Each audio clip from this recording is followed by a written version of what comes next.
Hey friends, Alex Play, Don't Overplay here. Another week flew by in no time, which means it's time to recap the week and go over the loudest, most talked about events from the world and community of Arknights Endfield. Before we begin, make sure to subscribe to the channel, drop a like, and leave a comment related to today's topic, because that's how you enter my Endfield monthly subscription giveaway. Quick reminder, every Monday in the weekly news video, I pick one random comment under the video and gift a monthly subscription. So jump in and participate. Alright, now we can move on to the news. Get comfortable and let's go.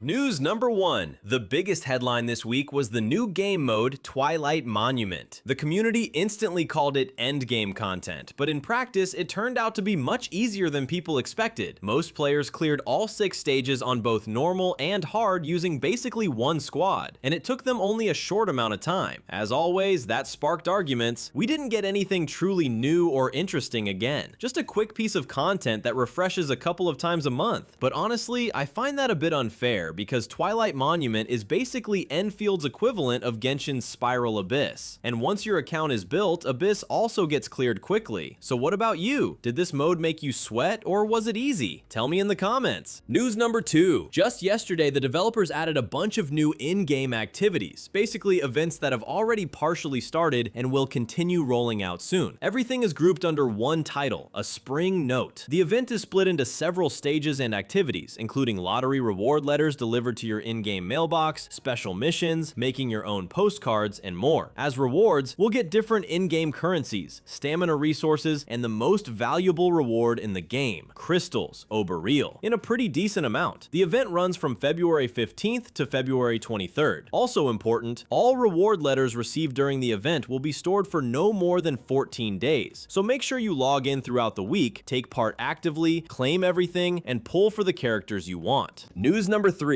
The game has been flooded with mods, and of course, the developers reacted. Over the past couple of weeks since release, we've been seeing more and more modded gameplay, character appearances, outfits, terrain changes, and other tweaks. For example, there are mods that turn the lizard girls into normal human girls, mods that undress operators, and even a simple Gilberto without his jacket clip went viral. The developers reminded everyone that any changes like this count as unauthorized access to game files, and accounts using mods can be permanently banned. That said, you know how it goes. If you don't show your UID publicly, it's unlikely the devs will magically know. Still, if you're thinking about installing mods, think twice, and at the very least, don't do it on your main account. News number 4. Endfield received its first award, PlayStation Player's Choice Award, Best Game of 2026, with the obvious note that the year has only just begun. Sony wrapped up its monthly Player's Choice vote, where users choose the biggest new release of the month. The winner was Arknights Endfield, an RPG by Hypergriff. It beat the psychological horror Broken Lore Unfollow and the realistic climbing simulator Cairn, which has been making noise on Steam. A very reasonable award, considering how popular the game has been in its first month. Huge player numbers and strong revenue. Now let's hope that by the end of the year, when Sony does the full annual awards, Endfield can take Game of the Year, the way Genshin did back then.